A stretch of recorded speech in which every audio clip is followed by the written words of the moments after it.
Di ba po pinagbabawal ang pagkain ng baboy sa Levitico chapter 11? Oo, pinagbabawal nga ang pagkain ng baboy o yung mga biyak ang paa. Subalit, Abdul, bakit ngayon ay kinakain na? Kasi tingnan natin sa mga gawa chapter 10, Abdul, wag kang alis. Kasi nung namatay si Kristo sa cross, para tayo tubusin, Abdul, sa kasalanan, tingnan natin sa gawa chapter 10 verse 9 to 14. Yan, Abdul, tingnan natin. Gawa chapter 10. 10 verse 14. Oo. Yun lang. Verse 10, chapter 10, verse 9 to 14. Okay. Sabi ng Gawa chapter 10 verse 9 to 14, no? Sabi ng 9, kinabukasan, samantalang naglalakbay at malapit na sa Joppa ang mga inutusan ni Cornelio. Si Pedro na may umakyat sa bubungan upang manalangin. Bandang tanghali na noon, siya'y nagutom at gusto na niyang kumain. Ngunit habang naghihintay siyang maihandang pagkain, nagkaroon siya ng isang pangitain.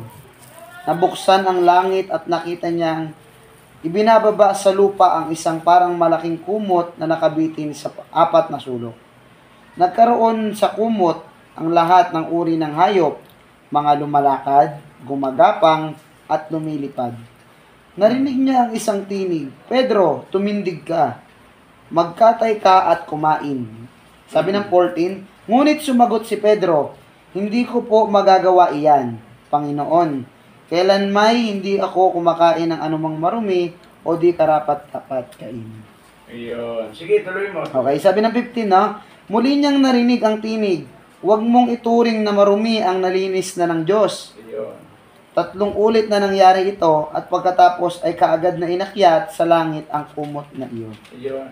Abdul, nakita natin na nung namatay ang ating Panginoong Jesucristo, siya ay tinubos niya tayo sa kasalanan at lahat ng mga makakain dito sa ibabaw ng lupa ay pwede niya nang kainin sapagkat sabi niya sa 15, huwag mong sasabihin, Pedro, na marumi ang nilinis na ng Diyos. Yes. Yan ay nilinis na ng Panginoon. Ngayon, Abdul, kung kaya mo, halimbawa lang, kapatid na Abdul, kung kaya mong kumain ng baboy, di kumain ka. Pero kung hindi naman, di huwag kang kakain kasi conforme yan sa sikmura natin eh.